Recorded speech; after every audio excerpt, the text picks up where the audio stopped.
respuesta al cambio climático, el presidente francés recientemente elegido, el señor Macron, ha decidido invertir bastante dinero para atraer a talentos extranjeros que investiguen el tema del calentamiento global. Y por supuesto Japón también ofrece una serie de becas y fondos para investigadores extranjeros que quieran trabajar en Alemania. Bueno, ¿y cómo empezó esta competencia? ¿Cómo empezó esta competencia? Muy interesante darse cuenta después de tanto tiempo, de la naturaleza de esta competencia. En primer lugar, recordemos a Albert Einstein, que modestamente decía que si bien es cierto la ciencia puede que sea infantil, dice él, es lo mejor que tenemos en la historia de la humanidad. Y por esa razón, dado que el señor Hitler, el nazi, que empezó a perseguir a científicos cuando empezó la Segunda Guerra Mundial, pues los científicos se fueron a Estados Unidos y Leo Szilard, físico húngaro, que inició con Fermi una serie de proyectos, convenció a Albert Einstein de escribir una carta al presidente Roosevelt señalándole el peligro que significaba el inicio en Alemania de la construcción de la bomba atómica. Y Roosevelt aceptó la solicitud, otorgando alrededor de $2.000 millones para hacer un complejo proyecto llamado Manhattan con el objetivo de construir la bomba antes que los alemanes. El proyecto fue dirigido por Robert Oppenheimer, un físico que se formó en Inglaterra y en Alemania, judío y de hijos judíos, entonces estaba bastante motivado en esta carrera contra los nazis. Él dirigió el proyecto y tuvo la capacidad de atraer a los mejores talentos mundiales en esta disciplina de la física nuclear.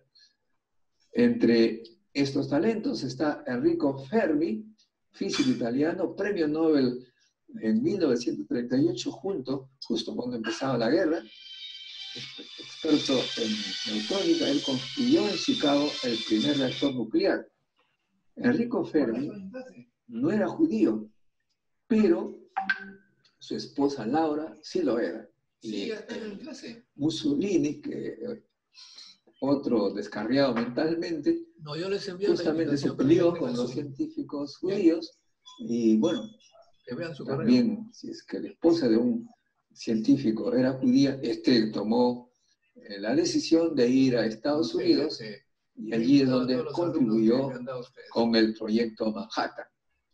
También tenemos a Edward Teller, que nació en una familia judía, era judío entonces. Él es además conocido como el padre de la bomba H. Se unió al proyecto Manhattan. Asimismo, Niels Bohr, que su madre era judía, ya cuando supo que lo iban a arrestar, lo querían arrestar los nazis, se fue a Estados Unidos. Es increíble cómo Hitler, por su limitado entendimiento, echó,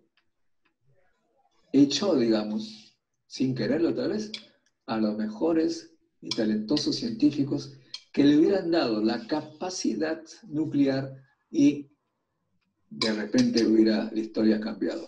Gracias a esa limitada capacidad de discernimiento de Hitler, pues la historia la conocemos como sabemos ahora. Muy bien. Los científicos expertos en este tema construyeron la bomba atómica y el 16 de julio de 1945 la pusieron a prueba en un desierto, en el desierto Alamogordo, en Nuevo México. Con esto se demostró que el conocimiento realmente, cuando se pone con un objetivo preciso, concreto, es capaz de obtener cosas increíblemente extraordinarias y cambiar la historia de la humanidad. A partir de ese momento, me di cuenta que cada proyecto que tuvieran ellos, pues lo podrían lograr si es que atraían a los talentos científicos y tecnológicos del mundo. Y eso es lo que hicieron. Vino su sueño espacial, pero no tenían los expertos en Estados Unidos para construir los cohetes necesarios. Había en ese momento un hombre experto, era nazi, Wernher von Braun, que normalmente tendría que haber ido pues, a un juicio que se hizo a los nazis de alto nivel. En este caso le perdonaron todo y lo llevaron y le dieron todas las condiciones a él y a su equipo de colaboradores para que en Estados Unidos se levantara el proyecto de cohetería que sería finalmente el que llevaría a la Luna a los primeros norteamericanos. Y a partir de ese momento los Estados Unidos soñaban, para cumplir, para realizar el sueño, traían los talentos mundiales. Ahora bien, el Perú, ¿cómo le ha ido en esta guerra del conocimiento? Los gobiernos norteamericanos han sido clarísimos, todos. Permanentemente han establecido la estrategia de atraer talentos. Los gobiernos peruanos, por el contrario, hasta ahora no comprenden el valor del conocimiento y no tienen ningún programa de repatriación de sus talentos, ni siquiera, obviamente, de atracción de talentos extranjeros. Están todavía con la obsesión de los recursos naturales que nos pone siempre al borde de graves problemas cuando los precios de los minerales bajan. En fin, vamos a ver a quiénes, algunos de los científicos que hemos perdido. Entre ellos está a Jaime Fernández Vaca, que se formó en la Universidad Nacional de Ingeniería, un físico nuclear, experto en la difracción de neutrones, experto en la utilización de reactores nucleares. Ahora él está en el Oak Ridge National Laboratory, uno de los que sirvieron también para el proyecto Manhattan, convirtiéndose en el líder de un grupo de aplicaciones nucleares para el estudio de nuevos materiales. También tenemos a Fernando Ponce Antúnez de Mayoro, físico egresado de la Universidad Nacional de Ingeniería, que fue el primero a Stanford, a Xerox, es decir, por las más grandes, más importantes empresas o institutos de ciencia y tecnología avanzada, empresas tecnológicas, y él ha hecho una carrera brillante. Actualmente se encuentra en la Universidad Estatal de Arizona, que ha sido calificada como la más innovadora de Estados Unidos. Ha trabajado con premios Nobel. Él es el que sugirió que le dieran el premio Nobel a los 3 científicos japoneses que inventaron el LED azul. Él lo hizo en el 2001, pero finalmente recién los japoneses obtuvieron el premio Nobel el 2014. El biólogo Tom Kirchhausen, también es de origen judío en este caso, peruano, egresado de la Universidad Peruana Cayetano de Heredia, biólogo experto en estudiar con microscopios especiales el movimiento de materia entre las células, es decir, él estudia la dinámica que da la vida a las células.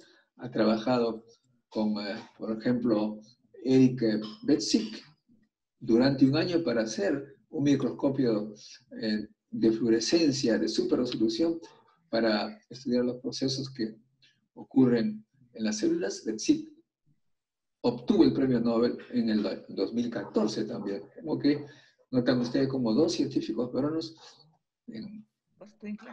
tenían relaciones profesionales concretas de colaboración con premios Nobel, en este caso, del año 2014. Tenemos a Carlos Bustamante, egresado de la Universidad Peruana Cayetano Heredia y de la Universidad Nacional Mayor de San Marcos, que es un pionero en el estudio de las moléculas singulares con pinzas ópticas. Él es era asesor, no sé si hasta ahora, de la Casa Blanca, invitado regularmente a la Academia Sueca, que otorga el premio Nobel. Se dice que si hay un premio Nobel científico peruano, este sería Carlos Bustamante. Actualmente está en la Universidad de Berkeley y vino al encuentro científico internacional, como los anteriores mencionados, y encontró la forma de colaborar con el Perú, estableciendo un laboratorio gemelo al que él tiene en Berkeley, en la Universidad Cayetano Heredia, en el que trabaja gente de diversas instituciones. También tenemos a Jorge Seminario, físico de la UNI, ingeniero electrónico en realidad de la UNI, que es pionero en la molectrónica, esta ciencia, esta tecnología que utiliza las moléculas como dispositivos electrónicos.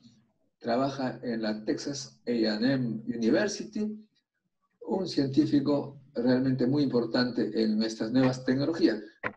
Mencionamos a unos cuantos, pero hay pues miles de científicos peruanos que han dejado su país ante la incomprensión de los gobiernos del valor del conocimiento. No se enteran que hay una gran competencia en el mundo por este caso. Señalemos también, por supuesto, a otros más rápidamente. Harald Helmut, un científico matemático peruano que resolvió un problema que tenía 2 siglos sin solución. Ahora trabaja en Francia, en la Escuela Superior, la Escuela Normal Superior de París, y actualmente tiene una beca justamente de Alemania, de la Fundación Humboldt. Ven ustedes, pues, cómo nuestros científicos están ocupando lugares muy importantes en el mundo. También podemos mencionar a Marcel Morales, matemático peruano egresado de la UNI, que ya tiene décadas mostrando a los franceses, profesores franceses, cómo enseñar ciencia.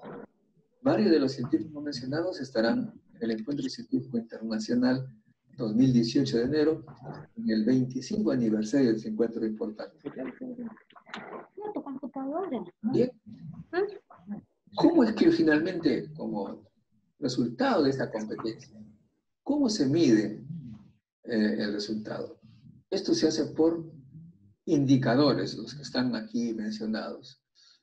La producción científica, número de artículos publicados, la tasa de dependencia, o sea, qué porcentaje del trabajo realizado para un artículo está hecho por extranjeros.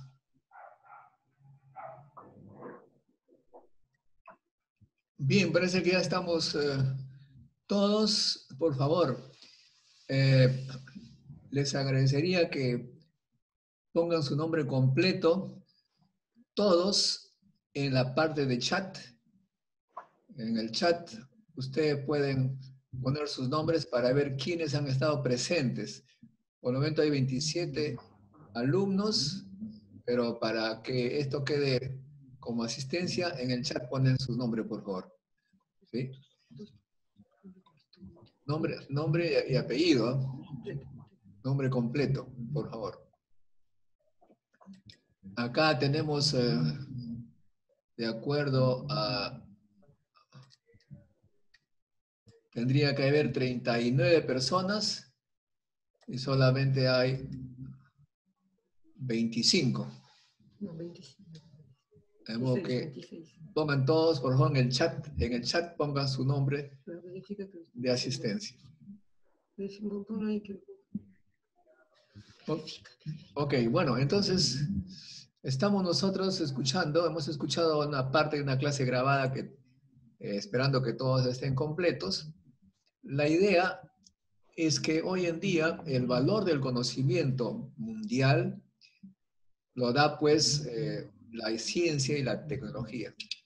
Seguramente no se es ajeno a ustedes la increíble epidemia que tenemos ahora del COVID-19 y seguramente a través de los medios de comunicación ustedes han podido ver que prácticamente todo gira alrededor de la ciencia.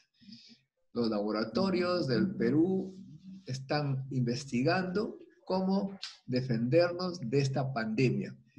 en la Universidad Cayetano Heredia, en combinación con una empresa, están buscando la vacuna contra el COVID-19.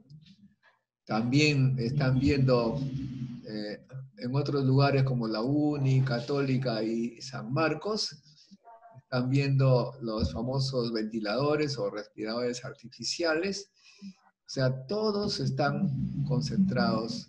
Y el CONCITEC está ofreciendo muchos recursos para aquellos que presentan proyectos en torno al COVID. Y el presidente de la República, en uno de sus mensajes, ha dicho que el Perú tendría que tener como columnas para un nuevo Estado basado en la ciencia y la tecnología. De modo que este curso de metodología de la investigación, justamente que ustedes están llevando, se da en un momento que más que nunca antes la ciencia, la investigación muestra el gran valor que hace la diferencia entre la vida y la muerte, en realidad. Ese es fundamental que nosotros nos enteremos, ¿no? Porque de lo contrario estaríamos nosotros haciendo un curso sin saber muy bien para qué estamos. Voy a poner mute a todos para que no haya problemas acá. Bien, y como señalaba en este curso grabado que lo hemos hecho en clases anteriores, nuestros científicos no tienen problemas. Ustedes jóvenes, si son buenos científicos, estudian bien sus cursos, tienen notas buenas, no tienen ningún problema porque, como se mostraba en el video, las potencias están buscando talentos, están buscando físicos, químicos, matemáticos, ingenieros, porque el número de gente capaz de investigar le va a dar la riqueza a esos países. Ustedes saben que hoy en día entre Estados Unidos y China hay una gran competencia por encontrar la famosa vacuna. El que encuentre esa vacuna nos va a dar, por supuesto, la gran esperanza de sobrevivir, pero sobre todo para ellos van a recibir cualquier cantidad de dinero por la venta de esta vacuna al mundo. De modo que allí se mueve pues mucho, mucho dinero. La ciencia, la investigación tecnológica, además de enseñarnos cómo funciona la naturaleza, cómo se comporta la naturaleza, es fuente de riqueza actualmente. Los países que tienen una vida decorosa, básicamente son aquellos que en algún momento hicieron mucha investigación. Hoy en día, seguramente ustedes también por los medios de comunicación se han enterado que en Alemania las cosas no van tan mal y el país Alemania está liderando en Europa la economía, la ciencia, está ayudando a los países vecinos con este problema porque ellos han desarrollado mucha investigación. Yo he pasado ahí algún tiempo investigando en un centro nuclear y puedo dar testimonio de que ese país le da importancia fundamental a la investigación. Para darles una idea, un profesor universitario en Alemania prácticamente lo tratan como un noble, ¿no? Le dicen señor, doctor, profesor, todo lo, ¿no? A tal punto que al cónyuge, por ejemplo, si es un hombre, un profesor universitario, a la esposa del profesor le dicen profesora. Es como si fuese un título de nobleza. Y claro, pero para ingresar a ser profesor, investigador en Alemania, pues tiene que haber mostrado su capacidad de investigar. Y como veremos en las clases futuras, la capacidad de investigar se muestra con publicaciones, con patentes. Esa es la prueba, ¿no? uno no puede decir soy investigador y bueno, ya uno le cree. No, ahora seguramente ustedes saben que hay el CONCITEC que tiene una base de profesores, de investigadores.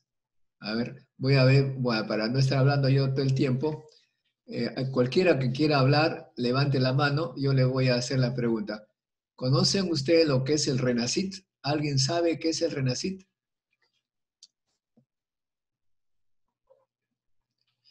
Ojo que en esta clase también vamos a poner puntos a las personas que intervengan, la participación.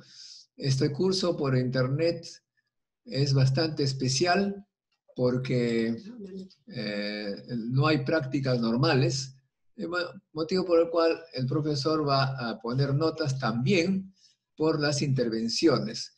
Acá levanta la mano Miguel Puirizaca, por favor. Le agradecería que nos cuente su pregunta. En primer lugar, para que todo el mundo lo conozca, Miguel, ¿me puedes presentar de qué profesión eres? ¿Cuál es tu especialidad, por favor, Miguel? Buenas tardes. Soy Miguel Burizaca, soy del área de Química Pura de la Universidad Nacional de Ingeniería. Ah, muy bien. Para responder a su pregunta, ¿En qué el grado? RENACIT pues es el registro... ¿En qué ciclo ¿Perdón? estás? ¿En qué ciclo estás? Ya, no, solamente me faltan estos electivos, nada más. Ya, muy bien. Ya, ¿qué me decías? Para responder a su pregunta, el RENACIT, que es el Registro Nacional de Ciencia y Tecnología, que es un organismo del CONCITEC, ¿verdad? Ya. ¿Cuántos tipos de investigadores hay? Ah, bueno, de eso... Por ejemplo, reconozco al investigador Regina, que le decimos, o Regina también, pero de ahí no desconozco lo demás. Bueno, a ver, ¿algún otro alumno conoce un poquito más sobre el tema? La forma como se clasifica a un investigador en el CONCITEC. Están buscando un caballero. Ok, esta es una tarea, estimados alumnos, esto también tiene que ser como tarea de investigación. Ya la próxima clase todo el mundo debería saber cómo clasifica por el CONCITEC a las personas que hacen investigación. ¿Ok? Para todos, es una tarea, por favor, y esto es puntuada. Hoy día tenemos un invitado especial porque esta clase de investigación tiene la característica de vez en cuando invitar a un profesor científico que está en el extranjero. Vamos a ver si nos podemos comunicar. Willy Sosa, ¿nos escuchas? Hola, Modesto, ¿cómo estás? Bueno, estimados colegas, alumnos, Wilfredo Sosa es matemático, egresado de la UNI, y es uno de los talentos de que señalábamos que por las malas condiciones que ofrece el Perú para los investigadores, él salió del país. Nos gustaría, en 4 minutos, por favor, Wilfredo, preséntate y por qué te fuiste y no regresaste a la uni, por favor. Brevemente, antes de hacerte preguntas más técnicas. Ok, bueno, mi nombre es Wilfredo Sosa, soy peruano, fui formado en la Universidad de Ingeniería, apenas egresé, empecé la docencia en la UNI, luego vino la década negra del fujimorismo y me autoexilié en el 94 y salí de mi país. Aproveché, hice maestría, doctorado y cuando la dictadura cayó yo retorné, que fue en el 2000.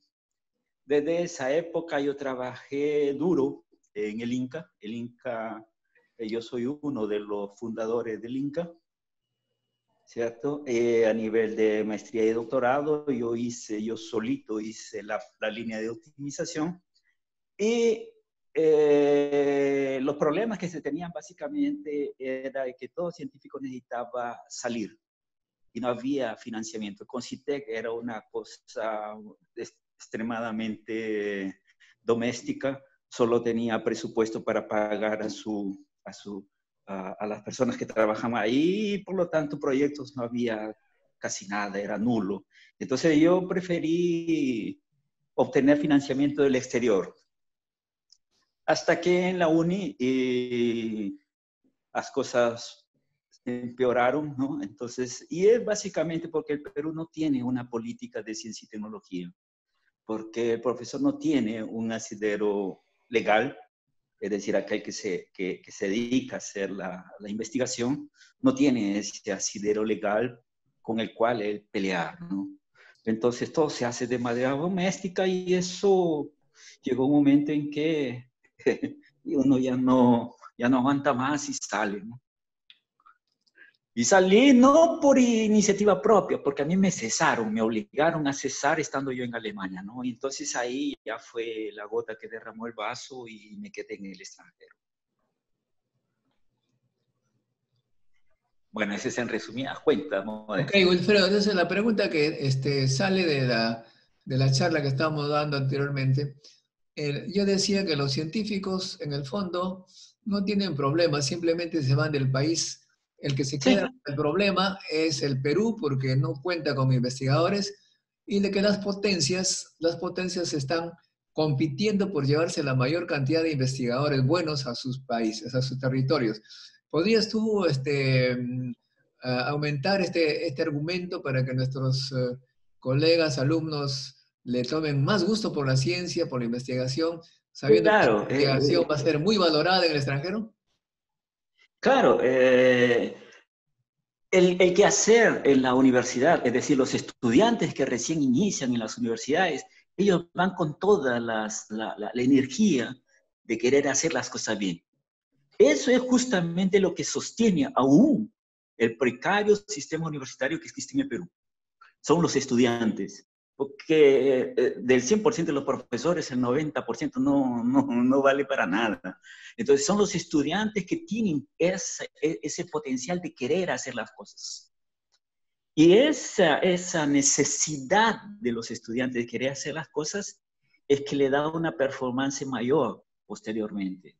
Porque cuando uno es estudiante de un país en vía de desarrollo, uno tiene que ser portero, uno tiene que ser, hacer, como dicen de forma popular, hacer de tripas corazón. Entonces, de una u otra manera se agencia de libros, de cuadernos, se reúne y desarrolla.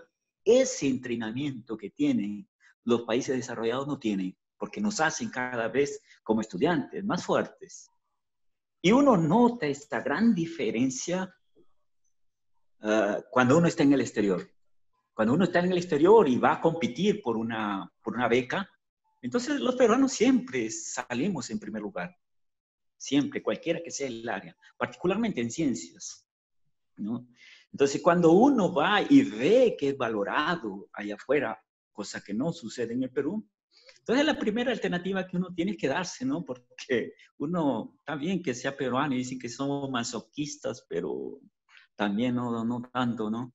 Entonces la mayoría va y se queda afuera, porque el valor que nos dan es mucho mayor afuera que en el Perú. En el Perú uno tiene los sueldos para comenzar son extremadamente bajos. Uno puede encontrar un mecanismo para paliar ese problema, que es el que yo encontré. El que yo encontré al año, yo salía 3, 4 meses al exterior. Y cuando yo salía al exterior me pagaban. O me daban un grant, o me daban una beca, o simplemente me daban un salario como profesor visitante. Una vez que llenaba mi bolsillo, retornaba. Entonces, primero comencé a hacerlo por meses, luego me quedé un año, ¿no? Y así, de esa forma uno paliaba la situación económica, regresaba al Perú y seguía trabajando, ¿no? Pero eso tiene un límite, ¿no? Un límite, y eso uno lo hace cuando es joven y tiene toda la energía para hacerlo, ¿no? Entonces, volviendo a tu pregunta, ¿por qué por qué los estudiantes peruanos son bien valorados afuera? Porque nosotros sabemos hacer de todo. Desde programar, desde tomar un libro y ser autodidacta, no necesitamos profesor, porque la necesidad es lo que se tiene en el Perú, ¿no? Para intentar hacer alguna cosa. Y los que hacemos, hacen realmente las cosas, ¿no? Muy bien, ahora el tema que nosotros estábamos planteando de aquí también, que la investigación es para resolver problemas y para mejorar la vida, también además de conocer la naturaleza, la belleza de las estrellas, de los números, etc., nos da un nivel de vida, nos permite vender productos con alto valor agregado. Hoy tenemos, por ejemplo, que comprar vacunas, si es cuando vengan, un montón de aparatos todo de afuera que son muy caros, que no están no están al alcance de la gente. Y en este caso del COVID-19, por ejemplo, nos ha mostrado claramente esta verdad de una manera amplificada. Y hay muchos problemas que pueden ser atacados con la ciencia. Y tu caso como matemático, respecto al COVID, me decías, cuál es tu perspectiva, cuál es tu forma de ver y cuál sería tu participación en el Perú y los problemas que hay para que tú realmente puedas hacer tu trabajo para el Perú en este problema del COVID?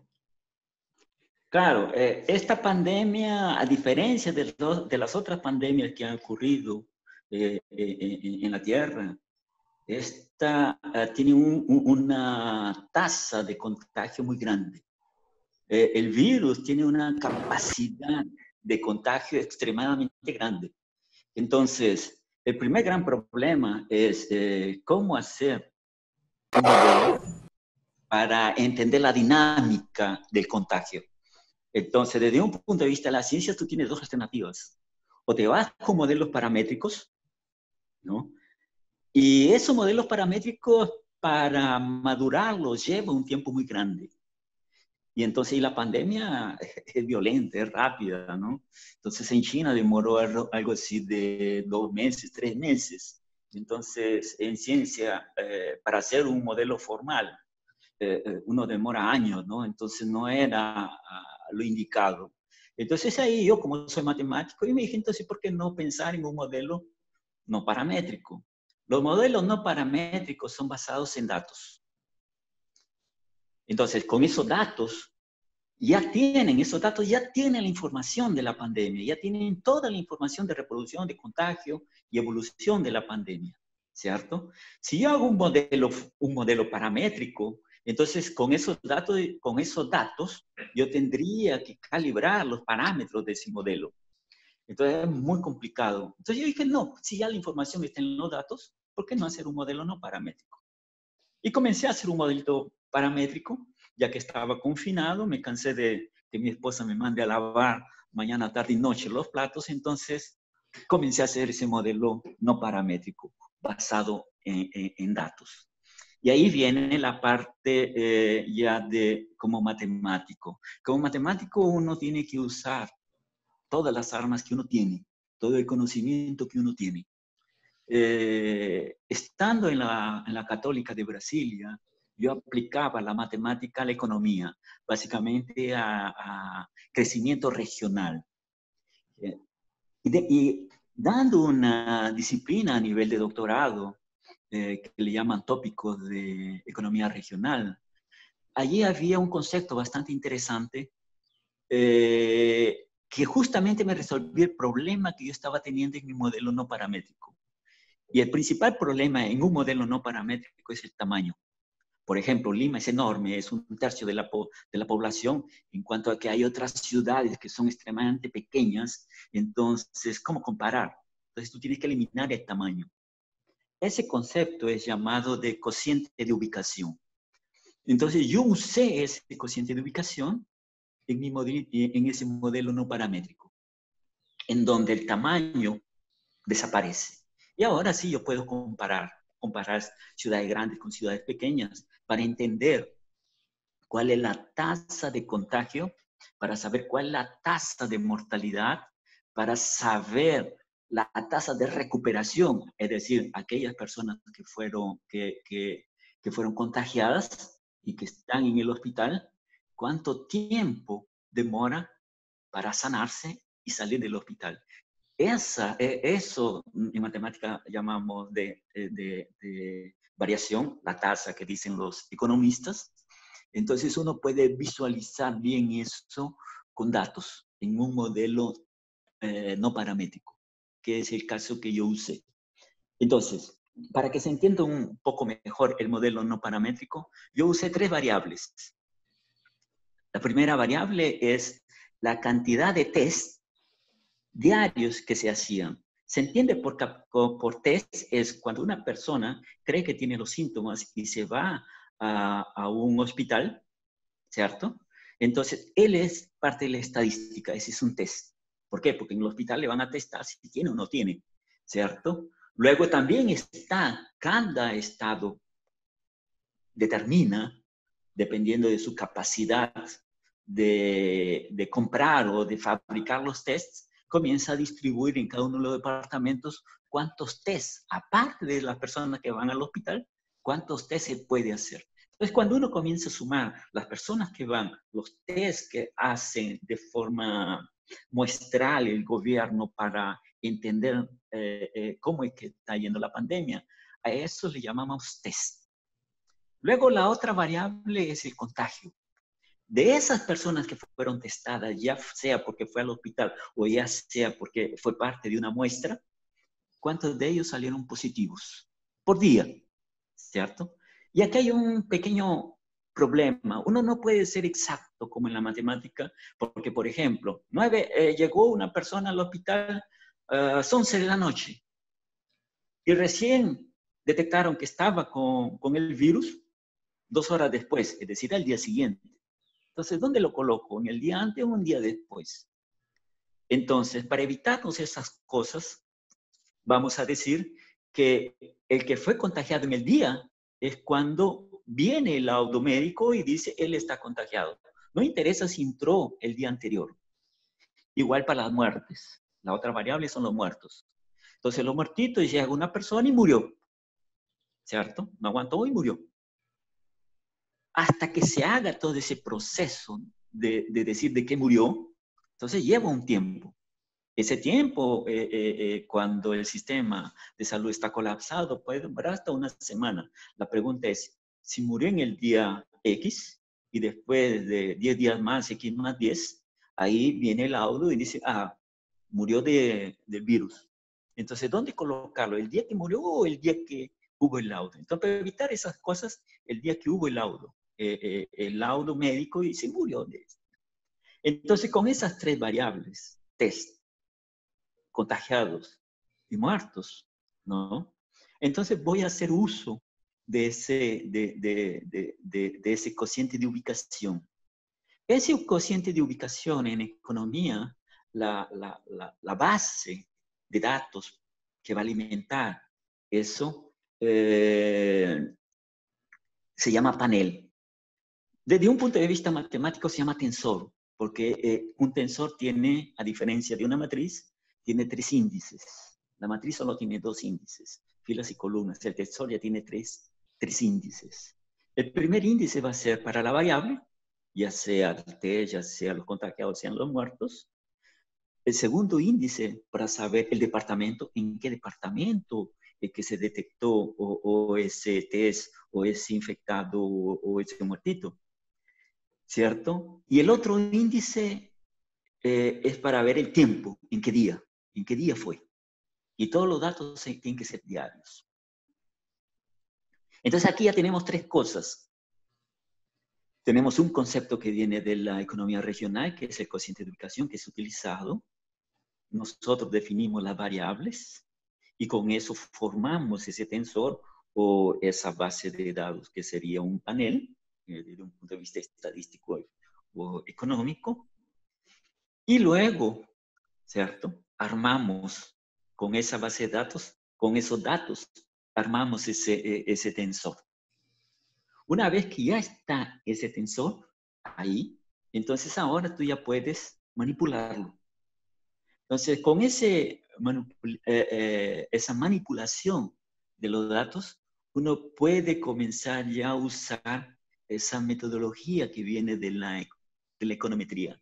La econometría no trabaja con valores absolutos, porque hay regiones muy grandes, hay regiones muy pequeñas, y como siempre hay que comparar quién fue mejor y quién fue peor, porque hay mucho dinero de por medio a la hora que se incentiva el crecimiento de una región. Entonces uno tiene que ser capaz de comparar. Y para comparar, entonces hay que eliminar el tamaño. ¿Y cómo eliminamos el tamaño? Entonces, de esas tres variables, test, contagios y muertitos, yo no voy a trabajar con los valores absolutos, voy a trabajar con el porcentaje. ¿Qué significa? Sumo esas tres cantidades y cada cantidad la divido entre la suma. Entonces, por ejemplo, la cantidad de test sería el número de test sobre la suma de los test en cada día. El test más los contagiados más los muertitos. Y eso me facilita para decir que cuando, por ejemplo, la segunda variable que es contagio, si ese contagio va decreciendo, significa que la variable de test tiene que crecer en porcentaje. Porque el porcentaje, cuando el porcentaje de test es 1, significa que el contagio fue 0 y significa que el muerto fue 0 y por lo tanto se controló la pandemia.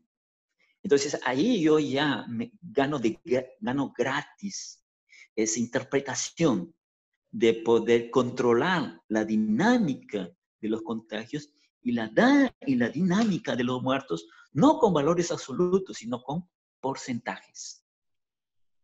¿Cierto? Entonces, ¿y eso? ¿Cómo es que sale eso para alguien que recién entra en la investigación? Que ese profesor es brujo. No, no es brujo, es la experiencia. Es la experiencia de haber trabajado con esa metodología de la economía regional que yo desarrollé en disciplina ahí en la Católica de Brasilia por casi 2 años, ¿no? Entonces, tiempo suficiente de haber madurado eso y ya puedo ver, por la experiencia como investigador, ya puedo intentar entender eso y llegar a mi modelito que yo quiero. Entonces, con simplemente esos porcentajes, yo puedo comparar ahora la tasa de contagio en Lima y la tasa de contagio en un departamento pequeñito. Porque no trabajo con valores absolutos, trabajo con porcentajes. Y yo puedo saber dónde es que hay mayor contagio. Ese modelo fue aplicado para los datos americanos, porque en aquella época, estamos hablando de finales de marzo, inicios de abril, no habían datos del caso de Pedro del Minsa. No sé por qué no tenía, ¿no? Bueno, la verdad sí sé, después lo voy a decir.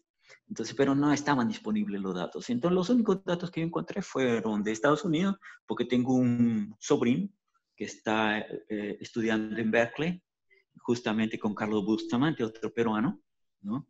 Y él consiguió los datos americanos y rodamos el modelito y lo hicimos para el caso americano. En el caso americano, todo el mundo decía que Nueva York, la cantidad de muertos y contagios era enorme. No, cuando comenzamos a ver los porcentajes eran mucho menor que en Italia, mucho menor que en España. ¿Cierto? Ahora, Estados Unidos es una potencia, él tiene test, él fabrica esos test, y la cantidad de test que hacen es enorme, ¿no?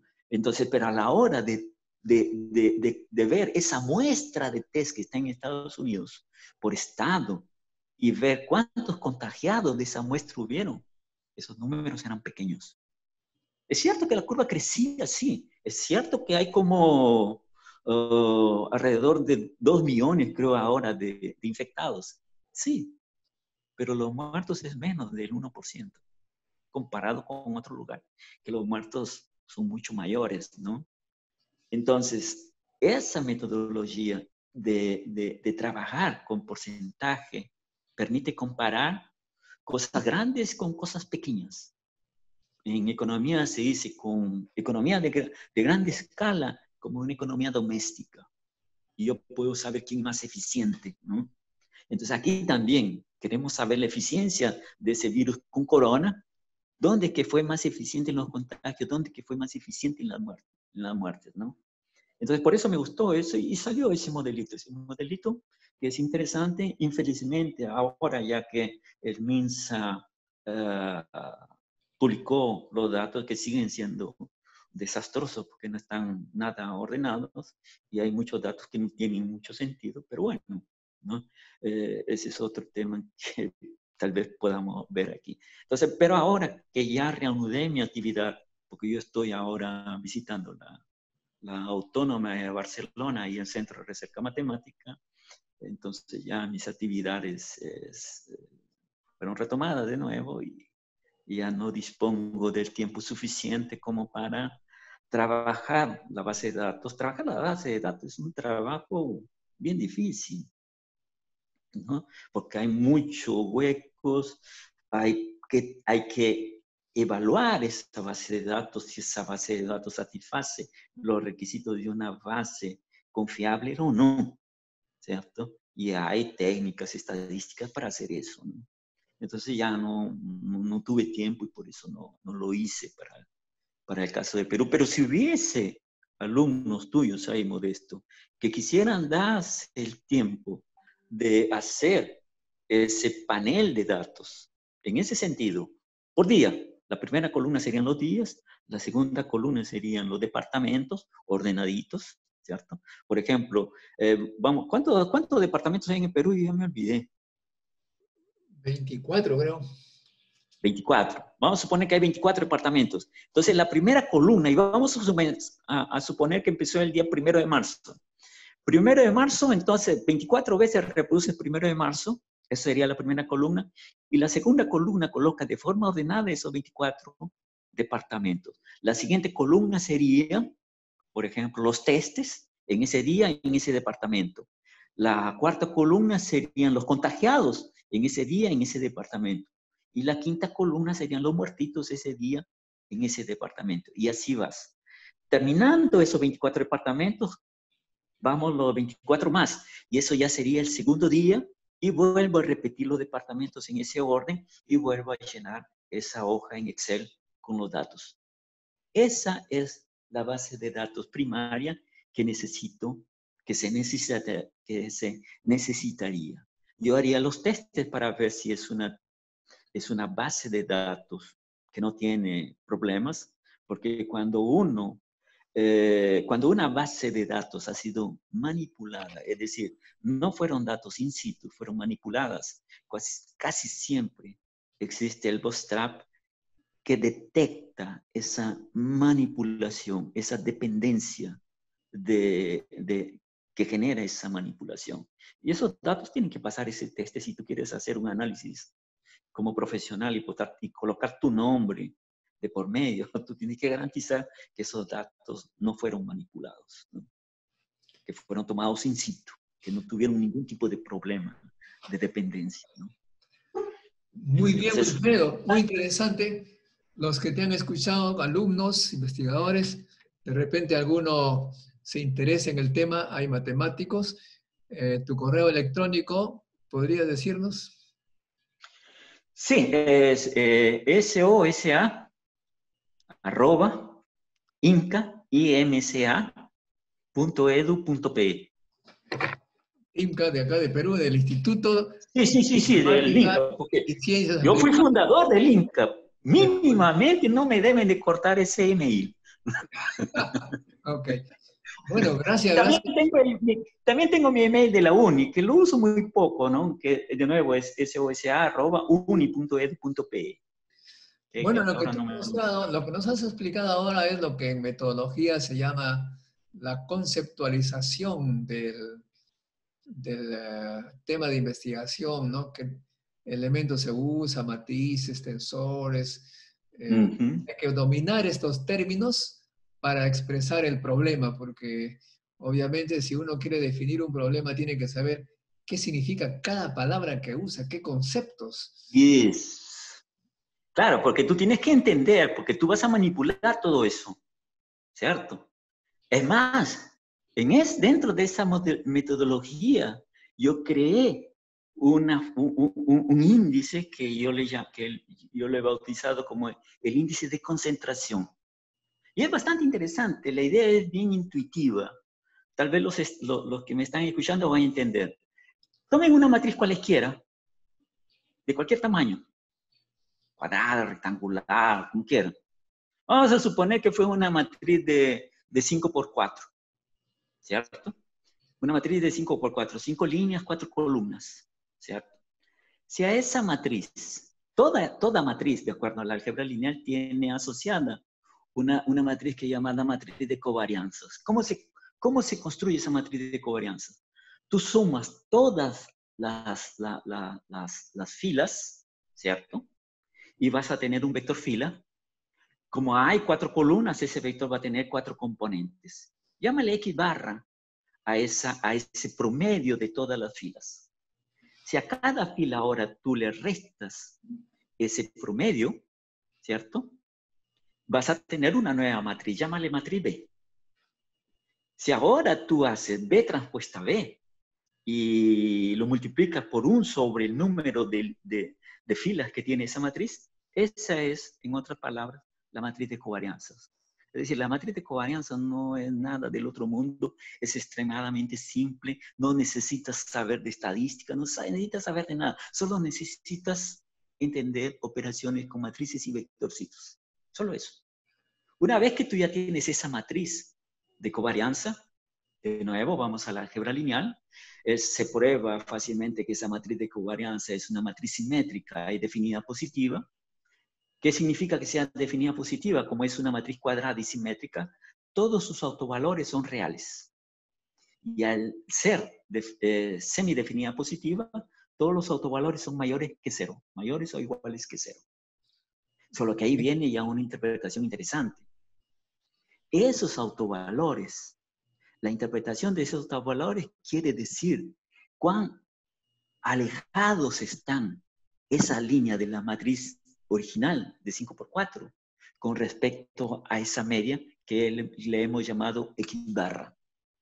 Es decir, los autovalores de la matriz de covarianza asociada a cualquier matriz nos dice una forma de dispersión de las filas respecto a su promedio, o su contrario sería la concentración de esas filas respecto a su promedio.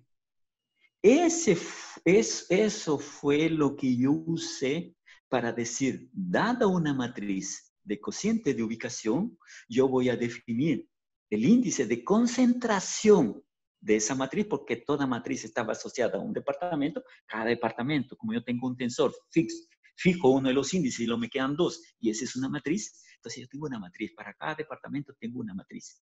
Y esa matriz tiene asociada una matriz de covarianza. Esa matriz de covarianza, sus autovalores me dicen cuán lejos están unos de otros. ¿Por qué eso? Porque esos autovalores me están diciendo que si la tasa de contagio, la tasa de muerte de ese virus es grande, entonces el alejamiento de las líneas de la matriz que contiene esos datos están más alejados. Muy Cuando la pandemia se está controlando, entonces esas componentes están convergiendo. En el caso de contagios y muertos va para 0, y la primera componente va para 1, porque como es porcentaje, la suma tiene que ser 1, ¿cierto? Entonces, cuando nosotros tenemos una matriz constante, la matriz de covarianza es la matriz nula, y si es una matriz nula, sus autovalores son ceros. Entonces, si yo tomo los autovalores, los meto en un vector y calculo la norma es 0. Esa es justamente la sacada que yo tuve, la intuición que yo tuve para tentar entender cómo es el comportamiento del virus en cada departamento, considerando ese índice de concentración. Cuando ese índice de concentración es bien alto, entonces hay dos posibilidades. O en ese departamento se controló muy bien la pandemia, o en ese departamento se descontroló la pandemia. Entonces, para luego distinguir esos dos casos, yo tengo que usar otras herramientas que también salen, que son los llamados los porcentajes locales. Cuando yo divido el porcentaje local sobre el porcentaje global, yo tengo justamente el cociente de ubicación. Si el cociente de ubicación es mayor que 1, significa que la pandemia se descontroló. Y el índice de concentración es alto, significa que ese departamento está descontrolado. Si el índice de concentración es alto y el índice y el cociente de ubicación es bien pequeñito, significa que ese departamento hizo bien su tarea y está controlando muy bien la pandemia, ¿no? Entonces, con estos argumentos, quien está gestionando la pandemia puede establecer si en un departamento la pandemia no está siendo controlada, significa que tiene que hacer uso un poco de lo que se hizo ahí en el Perú, un toque de queda y prohibir la salida. Porque el contagio es cuando la persona sale, cuando la persona tiene la libertad de movimiento, esa libertad de movimiento es la que permite que el virus, la tasa de contagio del virus crezca, ¿no? Entonces tiene que reducirse esa movilidad, ¿no? Muy bien, Wilfredo, qué interesante. Bueno, repito entonces para los que nos escuchan, que cuando uno tiene un problema que investigar, define un problema como ha hecho Wilfredo, tiene en primer lugar que comprender todos los términos, los conceptos para manejar bien y expresar bien el problema y su metodología. Pero volviendo al tema inicial, Wilfredo, decíamos que los científicos peruanos están en el extranjero y Concitec, los mejores, digamos, y Concitec tiene ahora una base de datos de científicos que los ha clasificado. Los alumnos tienen como tarea ver qué tipo de clasificaciones hay, qué significa cada uno. Tú te has inscrito en el Concitec, supongo que estás en la base de datos de Brasil, pero ¿estás en la de Perú? Creo que sí. Yo yo no tengo mucha paciencia porque esas plataformas yo no las entiendo. Yo soy del siglo pasado, igual que tú, ¿no? O que Eugen Blum. Aquí para que entiendan lo que voy a decir. En un proyecto, Blum compró un computador, comenzó a escribir, presionó la tecla errada y todo lo que estaba escrito en la pantalla desapareció. Y él fue detrás del computador para ver si las letras estaban atrás del computador, ¿no? Entonces, eso es más o menos lo que yo puedo describirme con respecto a esas plataformas online. No las entiendo. Estoy Bueno, como Blum. Entonces, gracias. yo pido siempre a la secretaria que está me ayudando, le digo, hazme ese favor. Y yo creo que una secretaria en el Brasil lo hizo, sí. Ahora sí, no creo que lo haya actualizado, ¿no? Muy bien, te agradezco mucho, Wilfredo, por esta participación interesante. Y estaremos en comunicación para ver si alguno de estudiantes quiere investigar temas que tú has expuesto, ¿sí? Sí, no, es más, yo quiero ir más allá de eso. Mira, Modesto, yo me acostumbré siempre a trabajar. Yo nunca pedí un solo centavo ahí en el Perú para hacer mis investigaciones, porque el Concitec no tenía la uni, tú ya sabes cómo funciona la uni, ¿no? Entonces, y yo nunca pedí ni un centavo, y yo mantengo eso. Sigo siendo peruano, mi corazoncito late cada vez que hablo mi español, ¿no? Y entonces yo quiero seguir apoyando. Y yo estoy dispuesto hoy en día uno tiene una tecnología muy grande, por ejemplo, estos sites que uno se comunica virtualmente, ¿no? Entonces, tomar 2 alumnos y llevarlos en lo que se llama en el mundo la iniciación científica. La iniciación científica no es exactamente una carrera, no es como ser matemático o ser físico, ser ingeniero, no. Es un entrenamiento. Y ese entrenamiento no tiene reglas. Uno tiene que ver, por ejemplo, yo ya tengo muchos alumnos y cada uno tenía su forma bien particular de empezar a tener esa concentración para entrar de lleno a la lectura, ¿cierto?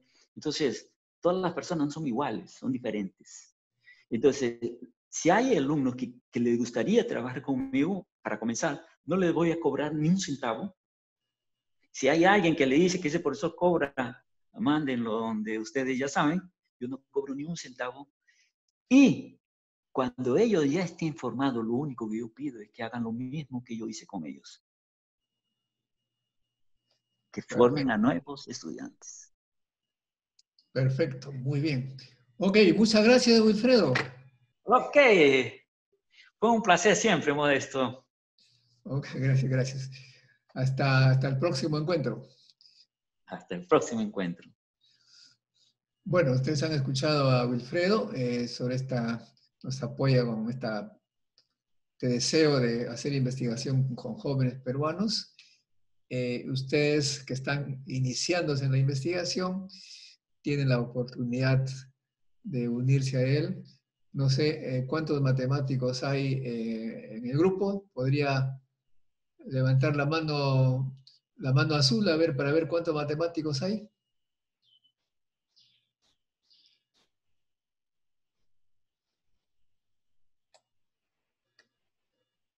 Aparentemente no hay ningún matemático. Ok. Este curso se lleva también a cabo con el posgrado de física médica.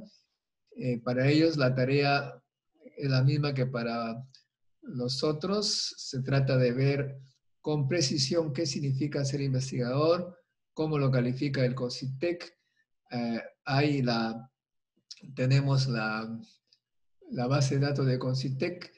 Me gustaría que ustedes averigüen en esa base de datos, por lo menos cada uno de ustedes identifique a un científico que está inscrito en la red de RENACYT y que esté trabajando al mismo tiempo en el extranjero, porque la base de datos de CONCITEC pues tiene también los nombres de los datos de los científicos peruanos que están en el extranjero, para, como hemos dicho en la primera parte, mostrar cómo nuestros jóvenes científicos y menos jóvenes se han ido del país porque allá tienen mejores posibilidades de investigar.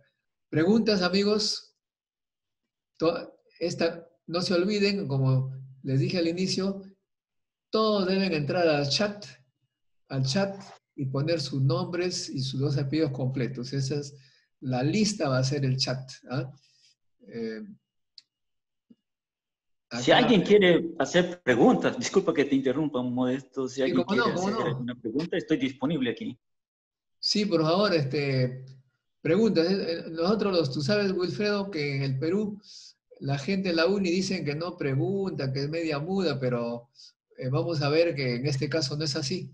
Jóvenes, tienen ustedes la oportunidad de preguntar al profesor Wilfredo Sosa, que nos da el honor, nos brinda el honor de estar con nosotros desde Barcelona, España. ¿Ah? Yes. A ver, preguntas.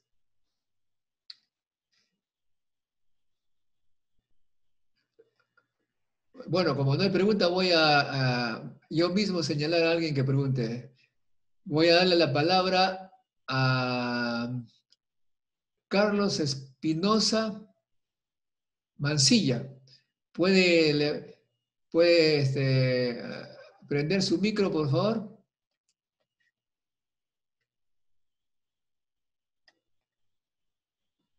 Nada. A ver.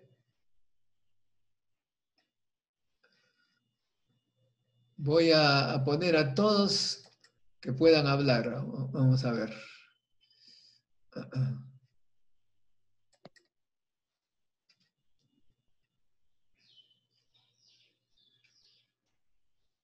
Todos pueden hacer un clic en su micro y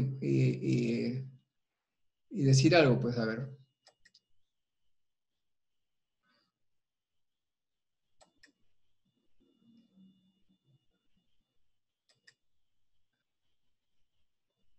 Ajá. ¿Nadie tiene preguntas? Acuérdense que estamos nosotros interesadísimos en sacarle el jugo a Alfredo.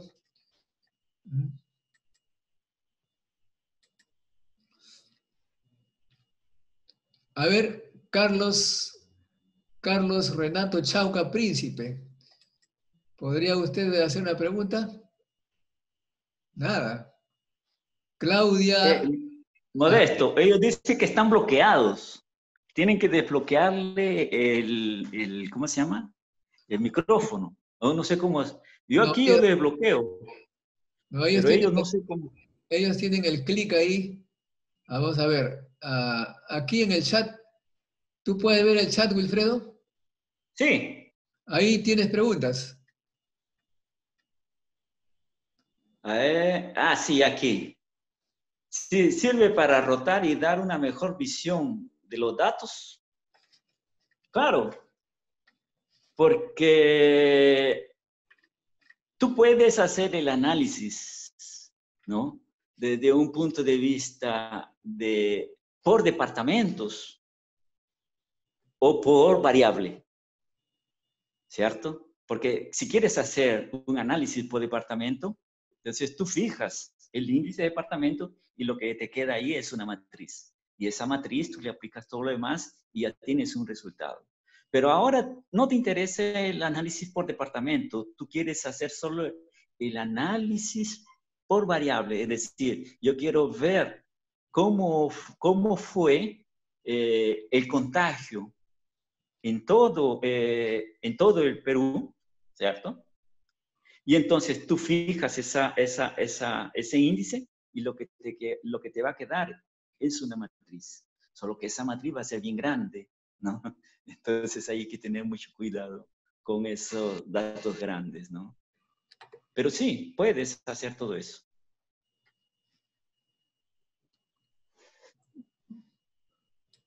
¿Ves en el chat alguna otra pregunta? No, esa es la única que yo vi que sí sirve para rotar y dar una mejor visión de los datos. Cuando uno trabaja, aquí hay otra pregunta.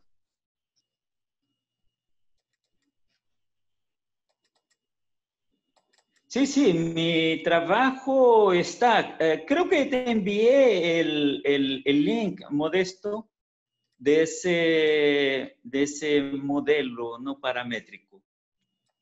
Si no está, yo puedo enviárselo de nuevo a Modesto para que se lo distribuya a ustedes. En este momento no sé, no, porque estoy con mi Enrique, celular. Enrique Ceballos quiere hablar. Enrique, se fue Enrique. Aquí hay otra pregunta, dice, ¿hay algún software especial para hacer este tratamiento de datos? Mira, yo siempre acostumbro usar el software libre. Claro, uno puede usar el MATLAB, pero ese MATLAB cuesta. Hay un hermano del MATLAB que es el Scilab, es francés y es libre. Tú entras al site oficial, bajas el Scilab y lo instalas en tu computador y trabajas muy bien. A mí me gusta eso. Entonces, toda esa metodología, todos los códigos de mi modelo están en Scilab. Yo puedo disponibilizarlo para ustedes también. No tengo problema alguno. Sí, sí, sí, yo puedo enviar el modelo.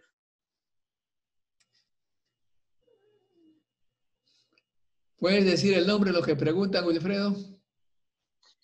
Bueno, quien me preguntó primero fue Ricardo Enrique Okumura. Luego me preguntó Freddy. Luego Enrique Ceballos. Luego Ricardo Enrique hizo un comentario. Y Fausto Zavala dice, ¿qué opina del modelo trabajado por el doctor Valdivieso para predecir el comportamiento del COVID en la PUCI, en la Universidad Pontificia Universidad Católica del Perú?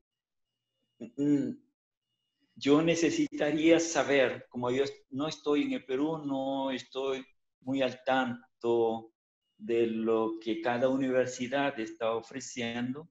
Es muy difícil hacer ese seguimiento desde el exterior, por lo tanto no tengo el modelo para intentar dar mi crítica, ¿no?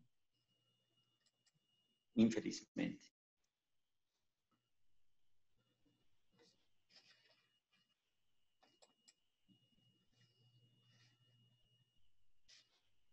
¿Aló?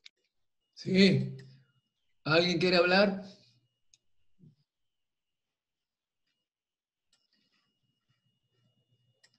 Bueno, ya no hay más preguntas, Wilfred. Aquí hay otro de José Gamarra sobre el tratamiento de los datos en medios periodísticos. Tratan de comparar la curva de contagio del día a las medidas implementadas como Estado. Pero según tengo conocimiento, para ser detectado el virus en un ser humano pasa en 15 días. Es decir, la curva analizada en esta semana son personas que se... Sí, es lo que yo estaba diciendo al inicio, ¿no? Cuando antes de tú desenvolver tu modelo, tú tienes que hacer hipótesis, ¿cierto? Entonces, la hipótesis es, yo voy a considerar datos diarios, aquellos datos que, por ejemplo, si alguien se contagió y no sabía que estaba contagiado y fue detectado después de no sé cuántos días, en el momento en que se hizo la detección, para mí ese es el día de contagio, el contagio del día. Si uno murió, por ejemplo, hace una semana y no se sabe de qué murió, fue muerte natural, ¿verdad? Y después de una semana se tiene el laudo médico y se dice, ah, sí, murió del virus. Entonces, ese día que el laudo dice murió del virus, esa para mí es la hipótesis de que ese es la muerte del día. Entonces, tú haces hipótesis, con esa hipótesis tú trabajas. En este tipo de pandemia no existe nada absoluto. Es más, nadie sabe, por más desarrollado que sea el país, nadie sabe cuántos contagiados existen. Lo único que tienen son muestras. Una muestra. Una muestra significa, imaginen tú, que hay la votación para presidente, ¿cierto? Y se hace un sondeo en boca de urna. ¿Qué es eso? Colocas un grupo de personas, esa es tu muestra y a partir de esa forma como tú haces ese muestreo, tú después dices, estos serían mis predicciones de votación, ¿no? Entonces, en esta pandemia lo que se tienen son muestras. No hay nada absoluto. Quiero que se graben bien en su cabecita. No existe nada absoluto. Solo son muestras. Y las muestras tienen hipótesis. Y las hipótesis tienen que ser respetadas porque el modelo es basado en esas hipótesis. Si alguien dice, no, pero el fulano ese murió, no me interesa si murió hace una semana. Lo que me interesa es el laudo que dice que murió ese día y ahí fue contabilizado, ¿no?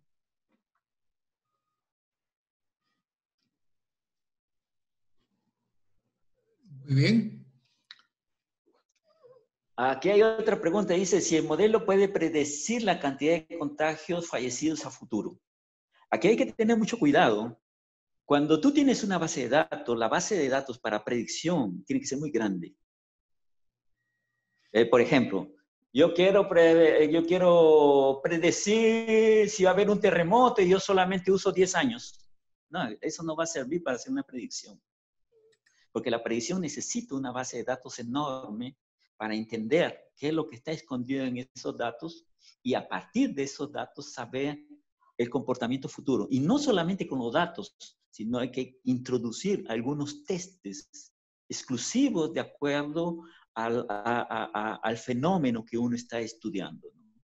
Por ejemplo, si es para terremotos, yo no puedo utilizar los métodos que se utilizan en economía para predicción de terremotos. ¿Por qué? Porque la economía es una ciencia social. Los grupos económicos, ellos deciden en qué momento invertir y en qué momento no.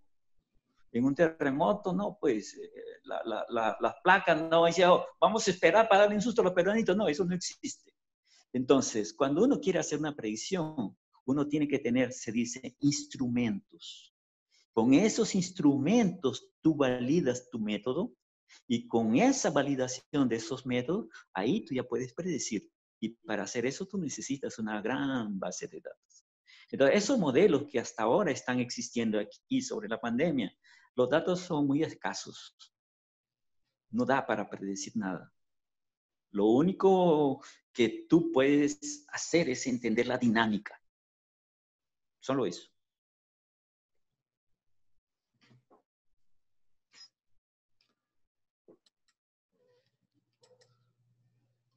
Muy bien. ¿Alguna otra pregunta? ¿Ves? Aquí hay algo más sobre lo mismo. ¿Se podría aplicar la estadística inferencial para poder dar predicciones? Ahí de nuevo, tú tienes que buscar instrumentos.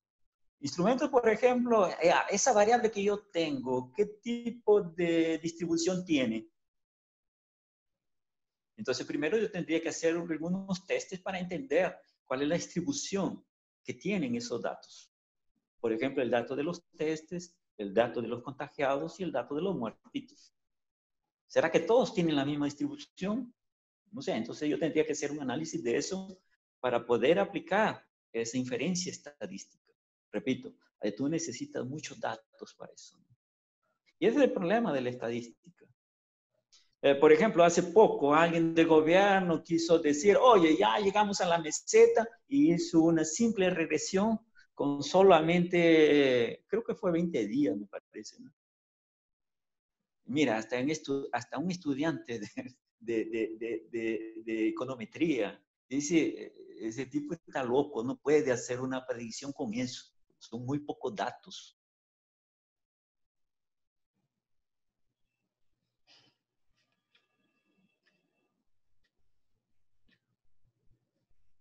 Dice, comparto 2 trabajos estadísticos realizados por 2 físicos de San Marcos.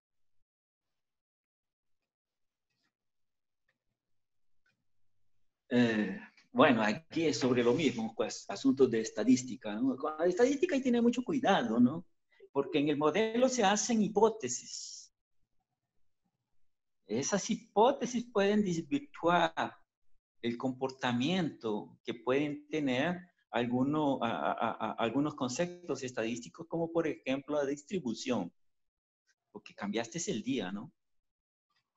Entonces, un muertito que murió hace 10 días, lo considera muertito después de 10 días. Al otro que murió 3 semanas atrás, lo consideras. Entonces, esos cambios, tienes que tener mucho cuidado con eso, ¿no? Ahora, si tú tienes instrumentos para hacer la toma de datos in situ y confías en esos instrumentos, está bien, ¿no?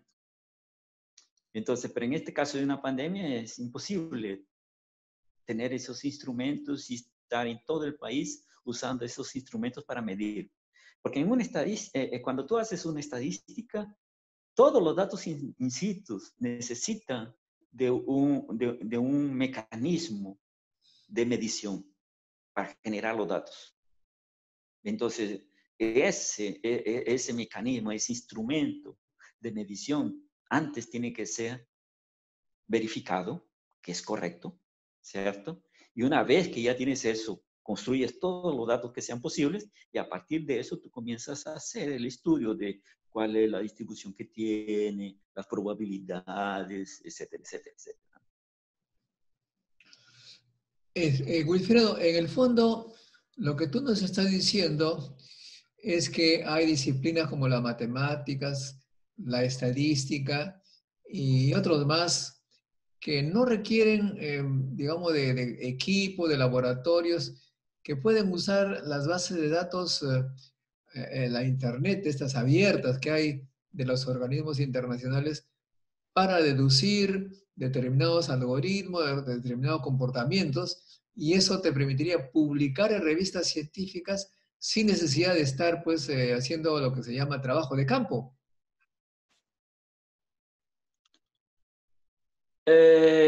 Claro, eso es lo que se hace en economía, por ejemplo. En economía, ya por ejemplo, la economía peruana tiene sus parámetros, la economía brasilera tiene sus parámetros, la economía americana tiene sus parámetros, y tú usas el modelo con esos parámetros. Tú no necesitas calibrar esos parámetros, los tomas como datos y tú comienzas a hacer tu publicación respecto de eso, ¿no?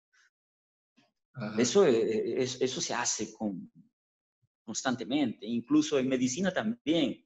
Hay laboratorios que ya hicieron todos los análisis de las herramientas de medición que tienen, Y entonces alguien que no tiene la capacidad de ese laboratorio, pero tiene la capacidad de alterar estructuralmente el modelo, ¿cierto? Manteniendo los mismos parámetros, lo puede hacer. Y él no necesita datos in situ para eso, ¿no? Muy bien. Dime, ¿tú conoces, has escuchado hablar de Andrés Lescano? Andrés Lescano. Es de la UNI que hace epidemiología, está ayudando al gobierno en modelos epidemiológicos. No, no, no, no, no. Bueno, ¿alguna otra pregunta? Creo que no hay más. Ahora sí, muchas gracias, Wilfredo. Ok, Modesto, gracias a ti y espero haber ayudado a muchos alumnos. Bastante, bastante. Muchas Hay gracias. potencial. Quería decir una cosa, la peor cosa que uno no debe hacer es intentar. Ustedes tienen que intentar siempre hacer las cosas bien. Nunca se dejen llevar por eso que en mis tiempos se decía, no, los sueldos son bajos, ¿para qué estudiar, no? ¿Para qué hacer bien las cosas si el sueldo es bajo? No vayan por ese lado. Si van por ese lado, es mejor dedicarse a otras cosas, porque cualquier otra cosa da más dinero, ¿no? La ciencia, la ciencia no tienes que ir esperando ser rico con eso. No esperes comprar una casa después de un año, ¿no?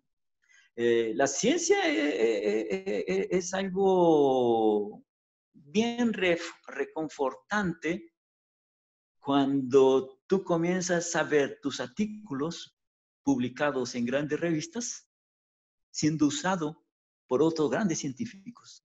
Eso es lo más reconfortante que existe. Para mí es increíble.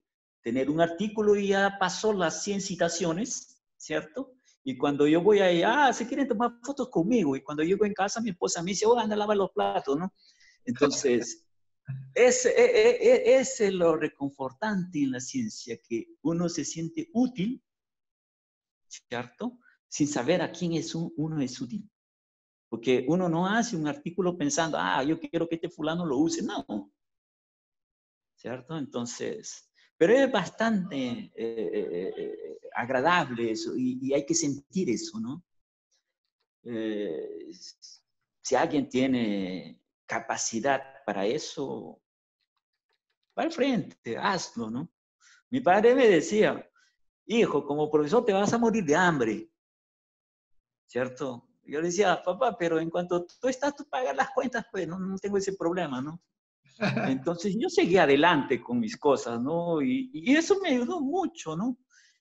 Y tal vez fue un exagero mi posición en la uni, porque como tú sabes, Modesto, yo criticaba a mis colegas de decir, oye, ¿para qué trabajas en varios sitios? Te están matando por las puras, ¿no? Claro, ellos no tenían un papá que le pagaba las cuentas, ¿no? Yo sí tenía, ¿no? Entonces, ahora, lo que tú tienes que, los estudiantes tienen que ver es eso. ¿En qué condiciones yo puedo hacer las cosas? Yo puedo hacer ciencia y también sobrevivir. Tienes que buscar el mecanismo.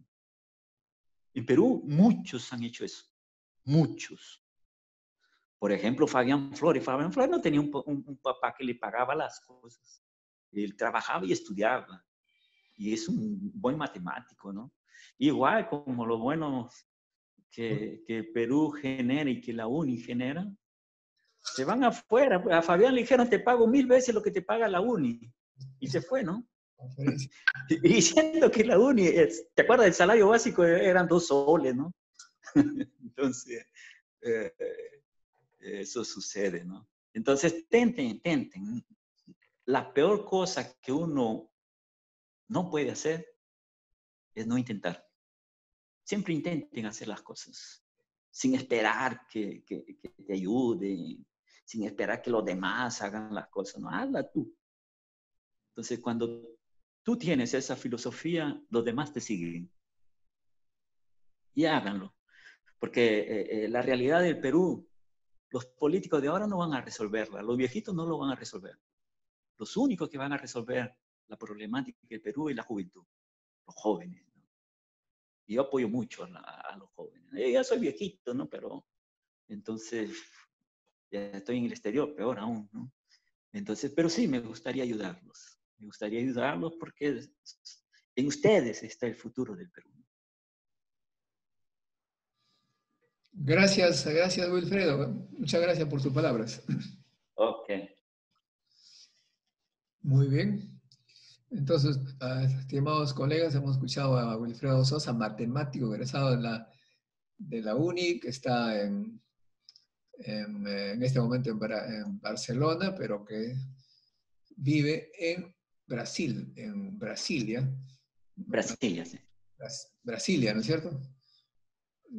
La capital la capital oficial de Brasil. Bueno, un poco resumiendo para los que llegaron tarde a esta reunión, empezamos diciendo pues que en el mundo hay una gran competencia por científicos, por talentos, que esto empezó en la Segunda Guerra Mundial, cuando reventó la Segunda Guerra Mundial, y que los científicos europeos, que sabían mucho sobre técnicas nucleares, bombas a fisión nuclear, fueron un poco, digamos, reprimidos por Hitler. Hitler, una persona que decía ser súper inteligente, pero era más tonto porque se peleó con los científicos que sabían temas muy estratégicos. Estos se fueron a Estados Unidos y en Estados Unidos hicieron la bomba atómica. Se dio cuenta entonces este país que el talento científico puede dar gran poder y comenzó a atraer gente a su territorio de todo país con la condición que sepan algo. Pues así como se llevó, por ejemplo, a Werner von Braun, que conocía de cohetes, y le encargó a hacer un programa espacial para ver si se conquistaba el espacio, cosa que fue hecha, y Werner von Braun, que fue nazi, se convirtió en el símbolo de la ciencia norteamericana y obviamente abrió más todavía los ojos de los líderes norteamericanos y comenzaron a llevarse la mayor cantidad de científicos a su territorio. A partir de los años 80, las potencias menores comenzaron a seguir el ejemplo, empezando por China. China envió muchos millones de chinos al extranjero, luego bien formados. China ha hecho una política de atracción, de regreso de sus talentos, y hoy en día se ha convertido ya prácticamente en la primera potencia mundial, porque los científicos que regresaron han levantado grandes laboratorios y hoy están a la punta, son los primeros que de repente van a obtener la vacuna contra el COVID, y que esta vacuna va a dar muchísimo dinero porque se va a vender por miles de millones de vacunas al mundo. De modo que hoy se ve claramente que el conocimiento científico nos lleva al conocimiento tecnológico y nos lleva a la riqueza y al bienestar de los países que la desarrollan. Desafortunadamente, como lo dice el profesor Wilfredo Sosa, nuestro país hasta ahora no comprende claramente el valor del conocimiento, motivo por el cual estamos sufriendo esta pandemia de una manera desgarradora, como todo el mundo lo ve en los medios de comunicación. En mi página web, por si acaso, modestomontoya.com, decía yo ya a principios del problema, quienes sufrirán más serán los países sin ciencia y tecnología, y es el caso del Perú, que no tiene todavía esta política de ciencia y tecnología. Mientras que los que sufren menos, como Alemania, son los que tienen ciencia y tecnología. Wilfredo Sosa ha estado en Alemania, sabe perfectamente cómo es el sistema, ya mucho valor a Claro. la investigación. ¿Sí? ¿Puedo dar unas palabras sobre lo que tú has dicho de la importancia de la ciencia? ¿Cómo no? Son tres hechos. El primero, yo llegué aquí a Barcelona entre el 31 de diciembre del 2019. Aquí en España no tomaron en serio esta pandemia. pasó todo enero y la gente seguía, estábamos en invierno, ¿no? Entonces salían y a fines de febrero los científicos comenzaron a salir en la televisión, ¿cierto? Y decirle, darle el mensaje al gobierno que esta pandemia no es una pandemia cualquiera. Esto va a traer muchos problemas económicos. Cuando comenzaron a hablar los científicos de que es una pandemia que iba a traer muchos problemas económicos, la primera cosa que hizo el gobierno de España es nombrar un comité científico. Y ese comité científico es el que lideró toda la toma de decisiones en el tiempo de que el gobierno se declaró en emergencia aquí en España. Y fue un epidemiólogo muy famoso, Fernando Simons, ¿no? En que él asumió el control de del gerenciamiento de la pandemia. Cuando Simons toma el control, el primer objetivo de Simons es entender los contagios. Y ahí utilizó toda la materia gris que tienen las universidades españolas. Todas las universidades españolas. Todas se colocaron a disposición. Todos. Aquí la ley funciona. Cuando el presidente declaró el estado de alerta significa que el gobierno toma el control de todo. Toma el control de los aeropuertos, toma el control de los hoteles, toma el control de los estados, toma el control de todo el sistema de salud. El Estado toma el control. Mas no es no es que el gobierno estatiza. No. Es solo durante el estado de alerta. Y ahí hay un acuerdo entre el gobierno y los dueños, ya sea de los hospitales, ya sea de los hoteles, etcétera, etcétera. Por ejemplo, Ronaldo, el jugador, ese portugués que juega en el Real Madrid, ¿cierto? Él tiene hoteles. Él puso a disposición sus hoteles. Él no necesitó que el gobierno le diga, mira, o vamos a asumir el control. No, él fue y colocó a disposición sus hoteles. No solamente colocó a disposición sus hoteles, sino dijo, yo pago a todo el personal del hotel para que trabaje para el gobierno. Eso, por ejemplo, yo nunca vi en países subdesenvolvidos, subdesarrollados, ¿no? Entonces, el comité científico comenzó a tomar las decisiones y toda la población, toda, comenzó a ir en esa dirección. Muchos renegando, pero todo el mundo fue detrás de eso. Se llegó a tener aquí en España más de 900 muertos por día.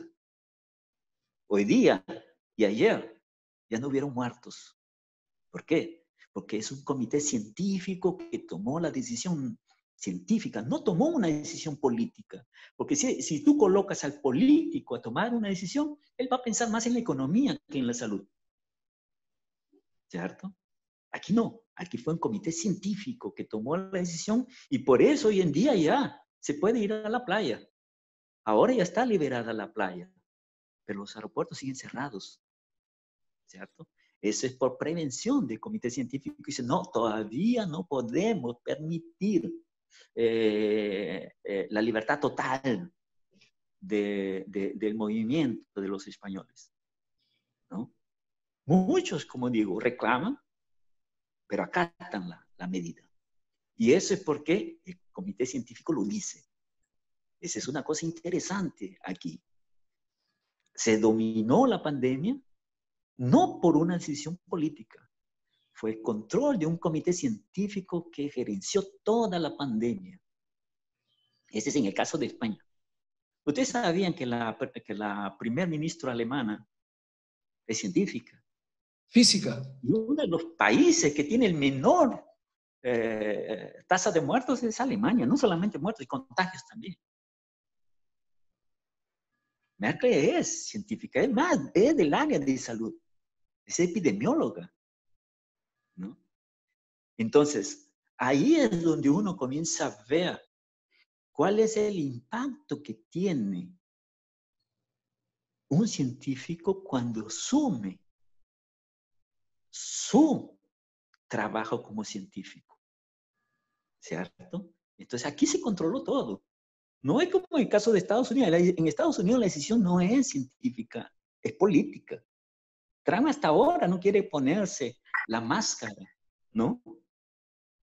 Y van viendo, claro, Estados Unidos sigue siendo una potencia, eso no le quita, pero que el presidente no dé la importancia que tiene esta pandemia, eso la historia lo va a decir, ¿no? Entonces, cuando hay un problema que no se conoce, porque esta pandemia nadie la conoce, hay varias cepas del virus andando por todo el mundo que mudó, que cambió. Nadie se sabe a ciencia cierta dónde fue el primer contagio. Todo el mundo pensaba que era en China. Incluso Trump dice que fue en China. Pero los científicos están yendo atrás y vieron que no fue en China. En el mes de noviembre ya estaba en Francia.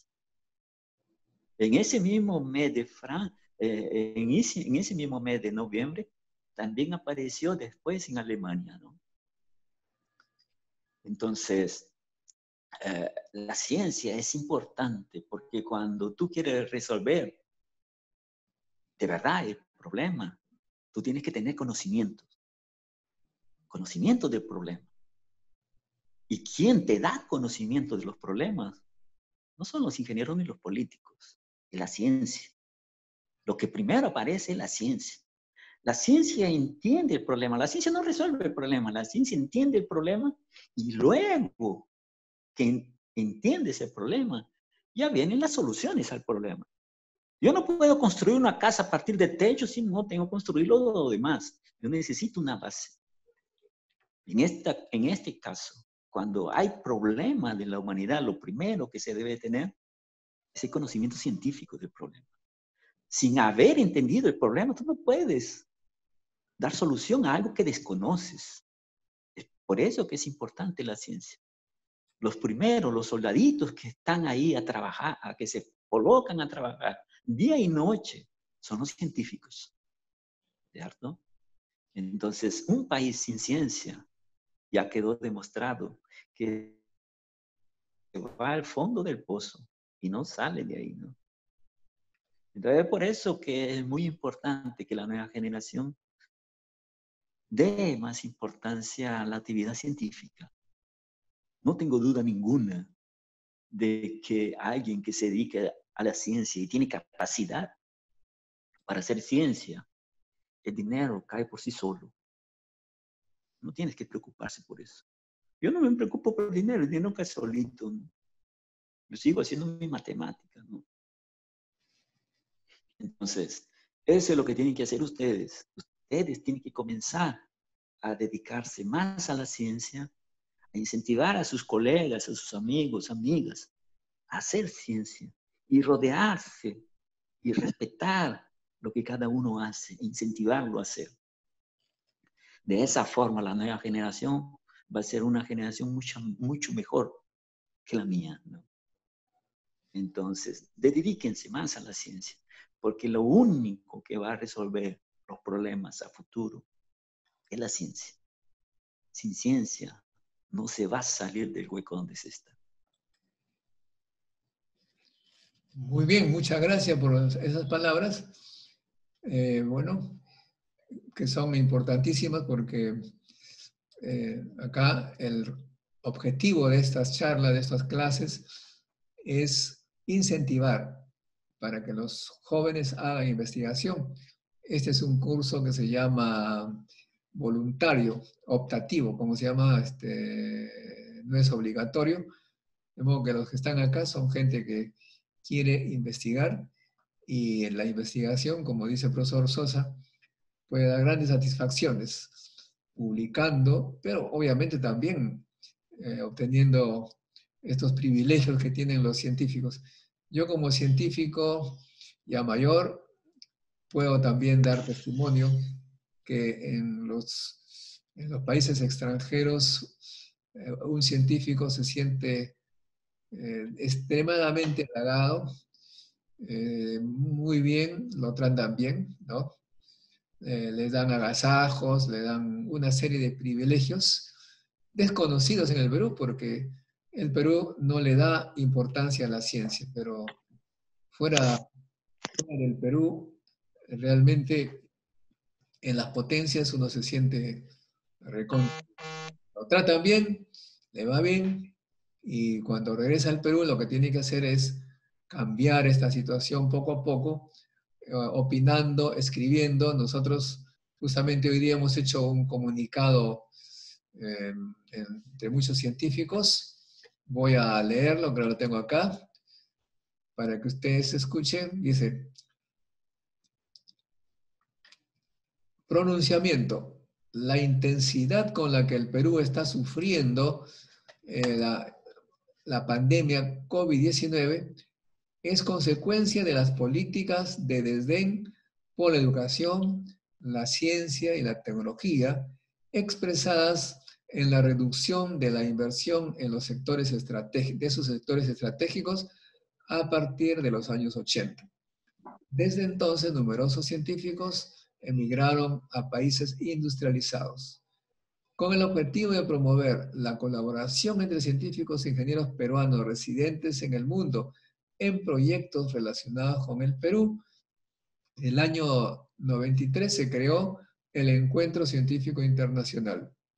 Paralelamente a la importante colaboración científica que se iba estableciendo en cada edición del encuentro científico, se demandaba políticas para promover la educación, la ciencia y la innovación tecnológica.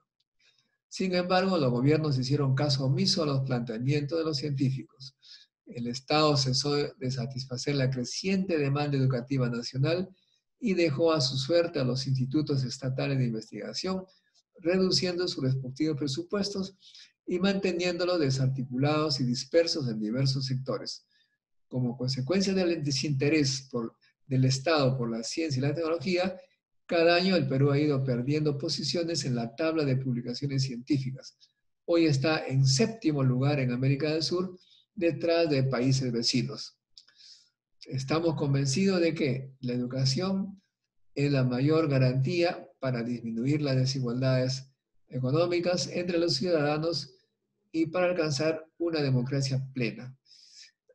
La investigación científica y tecnológica nos permitirá generar conocimiento para enfrentar los retos de la globalización y lograr un adecuado nivel de vida de los ciudadanos. Por las razones expuestas, para que el Perú alcance el potencial científico y tecnológico que le permita enfrentar la pandemia COVID-19 y los retos del futuro, demandamos al gobierno promover y facilitar la participación en el desarrollo científico y tecnológico peruano de científicos, médicos, biólogos, ingenieros académicos residentes en el extranjero. Aumentar la participación de la comunidad científica peruana, universidades, centros de investigación, profesionales, TICs, en el equipo de emergencia del COVID-19 del gobierno. Crear una nueva estructura del Estado basada en educación e investigación científica e innovación tecnológica, articulando las regiones y el sector empresarial. Fortalecer la universidad pública, abriendo plazas de docentes e investigadores en ciencia y tecnología y aumentando la oferta educativa. Fortalecer el sistema educativo con mayor presupuesto, poniendo énfasis en el componente de investigación científica e innovación tecnológica. Aplicando estas propuestas haremos posible que el Perú tenga un desarrollo sustentable. Ese es un pronunciamiento que han firmado científicos peruanos. Recién ha empezado a correr las firmas hoy día, ya tenemos un buen número de científicos, entre los cuales está el profesor Wilfredo Sosa. Muy bien, ahí estamos. ¿Algún comentario?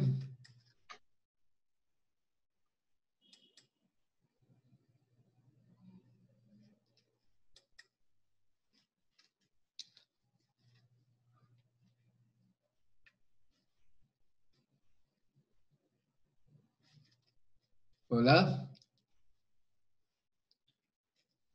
Bueno, entonces,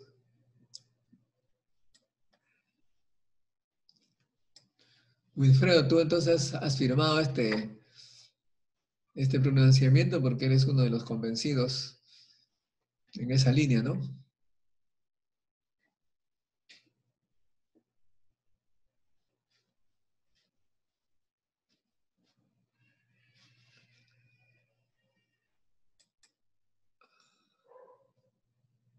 Sí, sí, yo ya firmé ya.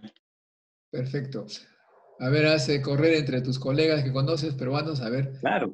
debes conocer bastante Sí, en sí, sí, sí, Brasil. ya voy a correrlo entre mi base de datos aquí. En Brasil hay bastante peruano, ¿no? Hay un montón. Y tú te ves Aquí con... en España también hay un montón aquí. Ahí está, entonces hagamos fuerza pues para que este gobierno haga algo. De lo contrario, pasa la pandemia y vamos a llegar a como antes, no va a haber cambio. Bien, estimados amigos, ahora van a tener ustedes 2 horas de tarea individual. Las tareas ya lo hemos señalado, es eh,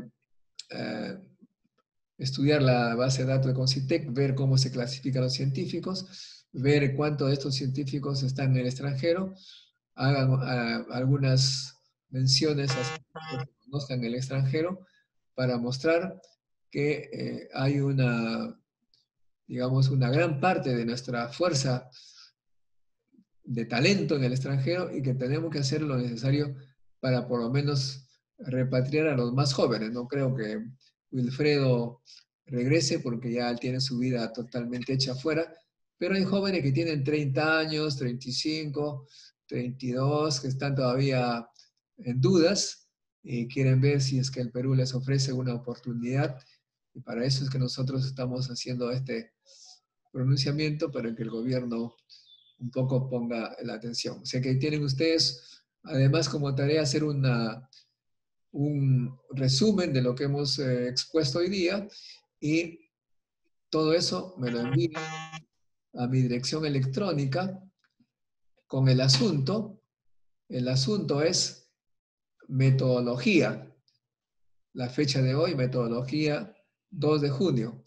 Y allí envían su resumen de lo que hemos hablado, de lo que ha hablado el profesor Wilfredo Sosa, y alguna conclusión. Esa es la metodología que tenemos nosotros, una conclusión de lo dicho, cuál es la opinión que ustedes tienen al respecto, y sobre esa base tendremos poco a poco las notas. Necesitamos 4 notas de práctica calificada, 2 notas de examen parcial y examen final. Muy bien. No sé si habrá preguntas orales.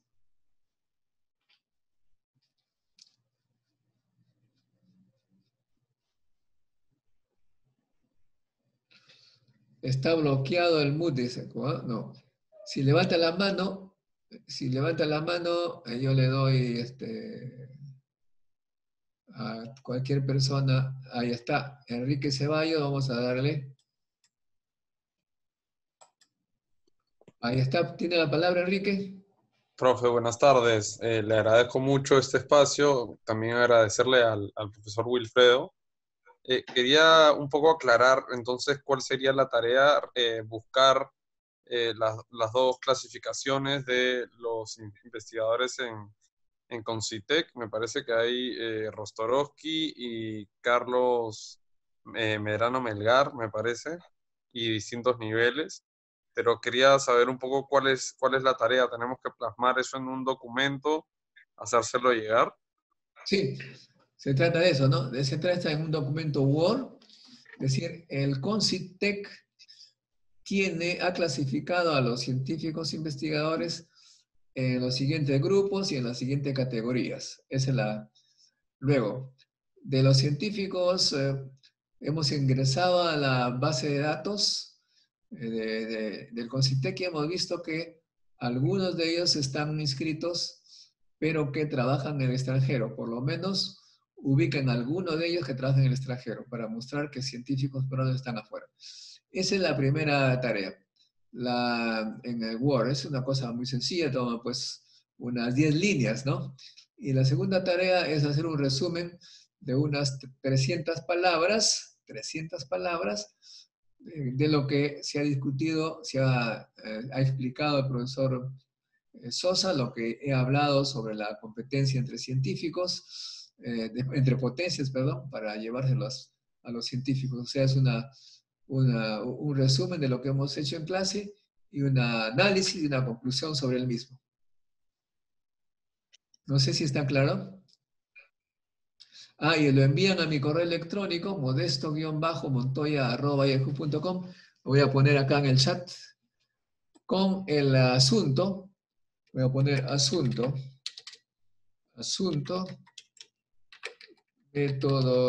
metodología, 2 de junio.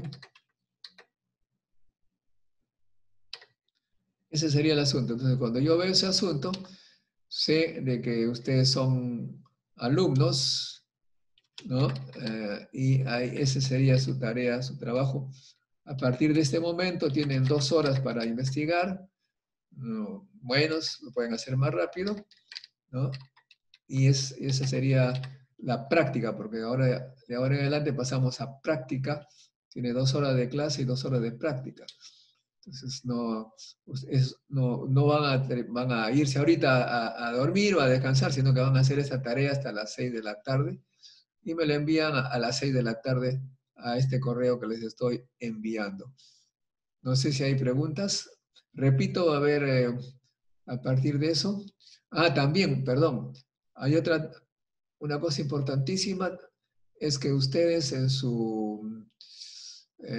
cuando aparece participantes, tienen que cambiar de nombre y ponerse su nombre completo, ¿no? Porque, por ejemplo, ahí veo un Andrés, no sé qué Andrés será. Tienen que ahí cambiar y poner Andrés, sus 2 apellidos, porque eso también es la muestra que han estado en el curso para la clasificación, ¿no? También, si es en la pasada de lista, digamos, pongan bien Tenemos a Claudia. Vamos a ver. Hola, ¿qué tal? Buenas tardes, profesor. ¿Cómo está, señorita Claudia? Cuéntanos. Una consulta respecto, bueno, tengo por unos compañeros, la clase está siendo grabada, veo. ¿Se va a subir a alguna plataforma? Bueno, sí, va a ser a la plataforma de la... ¿Usted de posgrado o antegrado? Integrado. Sí, bueno, ahí va a ver en la plataforma correspondiente al curso. ¿Ustedes han ingresado a la plataforma, se han inscrito? No sé muy bien cómo es, porque... Sí, a través del Classroom. No sé si es que le han otorgado ese acceso, pero por ahí puede, creo, dejar ese tipo de archivos, ¿no? Que son pesados. Sí, ahí tenemos, pues ahí he dejado varios documentos, incluso la conferencia que hemos hablado ahora, una grabación, ahí está un enlace, ¿no? Lo pueden ver, pero esta conferencia también va a ser subida. Tenemos aquí a Fabio. Vamos a ver vamos a ver, dale la palabra a Fabio. Profesor, ¿qué tal? Buenas tardes. No sé si me escuchará. Sí, le escuchamos. Sí, profesor, ¿qué tal? Mire, bueno, muchas gracias por esperarme la palabra. Le quería tener una consulta. Mire, no he escuchado muy bien la clase junto con el otro profesor. Solamente escuché algunas pautas porque estoy saliendo del trabajo. Entonces, no sé si en ese caso me podría dar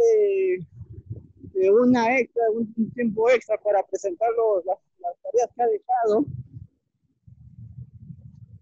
Bueno, a más tardar a las 8 de la noche. Ya, profesor, me pareció oír que ha dejado 2 con respecto a comentarios, unas conclusiones acerca de la exposición, bueno, de la clase, y otro acerca de las investigaciones. Así es, la clasificación que hace el CONCITEC de los investigadores. y, Ya, y encontrar alguno que esté en el extranjero. ya, profesor. Listo. Muy agradecido. También está otra pregunta aquí, Miguel. Profesor, buenas tardes, ¿cómo está? Muchas gracias por el alcance el día de hoy. Profe, disculpe, algunos de nuestros compañeros tendríamos la duda del correo. Si bien usted lo escribió, no se ve, ¿no lo puede escribir en el chat, por favor? El correo mío lo he puesto ahí, ¿no lo ven? No, bueno, yo no lo visualizo al menos, ¿no? Hay algunos que tenemos el mismo problema, que en el chat de aquí del Zoom nos está pidiendo el correo. Ya, mi correo es modesto, raya baja, @yahoo.com. Ah, ya, gracias, profe. Ah, en el chat también todos los que están acá presentes tienen que poner su nombre completo para saber que han estado. Y tienen también que renombrarse allí en la lista de participantes con apellidos y nombre, porque yo veo, como dije, dice Andrés. ¿Qué será Andrés? Andrés Pérez, Andrés Lescano, no se sabe. Así que tienen que poner completos sus nombres, ¿no? Hay uno que está EZL, EZL, ¿qué será ZL? Así que pongan todo completo, porque si no vamos a borrar a la gente que solamente tiene iniciales, porque el Zoom hay veces se presta para que entre gente que no tiene nada que ver con el tema. Hay uno que se llama LRoom, ¿no? Bueno.